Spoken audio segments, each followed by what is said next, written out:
जमीन को कब्जा मुक्त कराने की मांग को लेकर परिवार सहित पानी की टंकी पर चढ़ गया कल्लू। कहा पत्नी के नाम करो पट्टे की जमीन।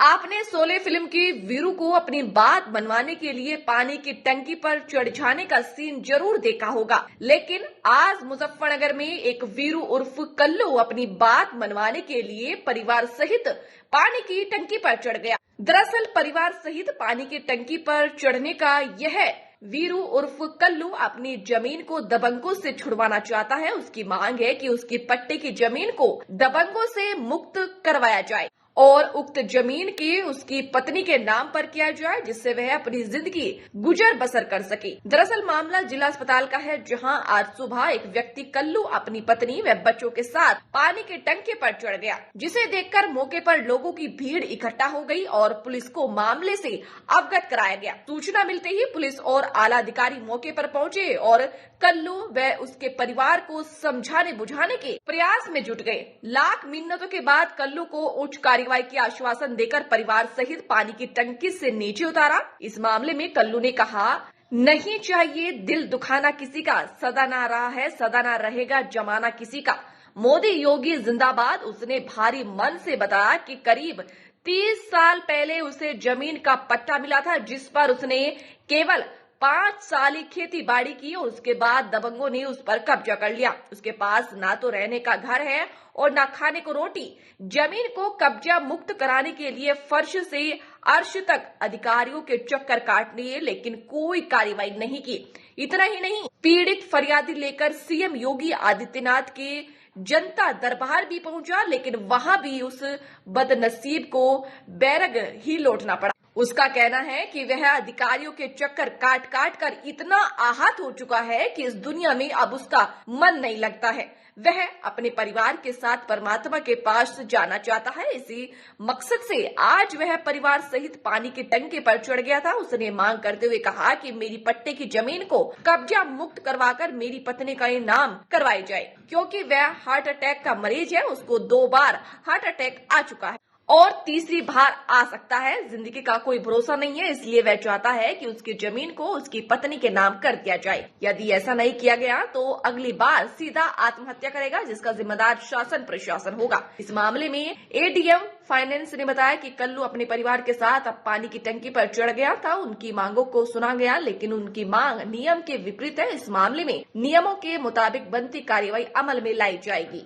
मेरे 4 बच्चे हैं जी, मेरे 4 बच्चे हैं और 4 बच्चे हैं मेरे, ना तो मेरे गांव में घर है, ठीक है जी। और जो मेरा पट्टा है, मैं चाहता हूँ, मुझे 2 बार अटैक आ चुका है, तीसरा अटैक कभी भी आ सकता है, ठीक है जी। मैं चाहता हूँ मेरी पत्नी के नाम नए सिरे से 30 साल के लिए ये पट्टा है दोबारा नए इसके नाम कर दिया जाए, जिससे मेरे को कभी कुछ हो जाए किसी भी टाइम मेरे बच्चे उसके साथ उसके सारे गुजारा कर पाए। पटवारी साहब के पास गए, एडीएम साहब के पास, तहसीलदार साहब के पास, ठीक है जी। कल्लू बार-बार जान जोखिम में डालकर इस तरह का प्रयास नहीं करते हो आप? जब एक बात बताओ, बार बार नहीं, ये आखिरी बार है। एक बार और बता देता हूँ, अब की बार ना तो मैं कहीं चढ़ूंगा अगर मेरे ये दोनों काम ना हुए, ठीक है। सदा ना रहा है सदा ना रहेगा जमाना किसी का, नहीं चाहिए दिल दुखाना किसी का। जिसके पास पैसा होता है उसको कुछ दुखी नहीं होता, ठीक है। गरीब को तो सिर्फ ड्रामा दिखता है कि गरीब चढ़ गया टंकी पे, हकीकत है ये बात। और लो, मैं अपने दिल की बात बताऊं, जिसका नाम दिल में होना चाहिए। योगी मेरे दिल में है, 3 चीजें हैं मेरे दिल में। हनुमान जी ने छत्ती पाड़ के दिखाई थी, मैं नाम दिखाता हूँ।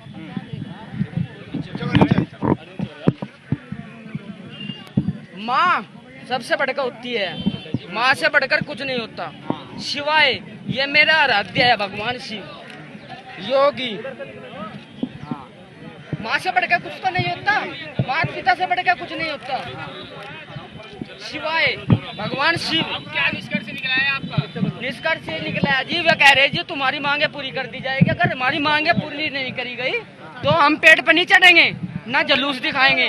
लास्ट बार है, हम तो अपना परमात्मा के पास अपने बच्चों को लेकर, ये कसम है मुझे अपने आराध्य की, मैं चला जाऊंगा। मेरा अब जी नहीं लगता इस संसार में। मोदी योगी जिंदाबाद। नहीं जी, किसी ने नहीं सुनी जी। मैं गोरखपुर गया था जी, ठीक है। मैं यहाँ तक कि योगी के घर भी गया था। जब मैं योगी के घर गया ना, पंचूरी गांव गया, उस टाइम योगी जी के पिताजी एडमिट थे, दिल्ली रेफर थे, ठीक है। और जब वहां जाके मुझे पता चला कि ऐसे ऐसे करके बात है, मैं अपनी समस्या भूल गया। वो देवी जासी माता है ना योगी जी की, उन्होंने मुझे अपने हाथों से रोटी खिलाई। कितनी अच्छी है माँ होती है। उन्होंने अपने हाथों से मुझे रोटी खिलाई पंचूरी गांव में। अगर योगी जी चाहे तो फोन करके पूछ सके जी। हाँ जी, आश्वासन ये मिला है जी कि तुम्हारा पट्टा जो है 30 वर्ष से नए सिरे से तुम्हारी बीवी के नाम कर दिया जाएगा और तुम्हारा घर बना दिया जाएगा। टंकी पर जो है 2 लोग और 4 बच्चे सहित 6 लोग जो है चढ़ गए थे। उनकी मांग थी कि उनको 99 साल के लिए जो है वो पट्टा दिया जाए, जो कि नियम में है नहीं। नियम में जो भी उनके पात्रता के अनुसार होगा वो उनको दिया जाएगा। लगभग ये 2 घंटे जो है टंकी पर रहे हैं, उसके बाद प्रयास करने के बाद नीचे उतरे। नहीं, ऐसा नहीं है, क्योंकि जहाँ तक बताया गया है उस पर पट्टा है और उनकी जो मांग है वो नियम में नहीं है, तो जो नियमानुसार होगा वही कार्रवाई उनके की जाएगी। लेकिन नियम से परे तो कोई भी नहीं कर सकता ना। जो नियम होगा उस नियम के अनुसार उनका पट्टा होगा और पात्रता रखते होंगे तो निश्चित रूप से दिया जाएगा। पीएम आवास के लिए अगर इनके पास जमीन होगी तो निश्चित रूप से पीएम आवास मिलेगा।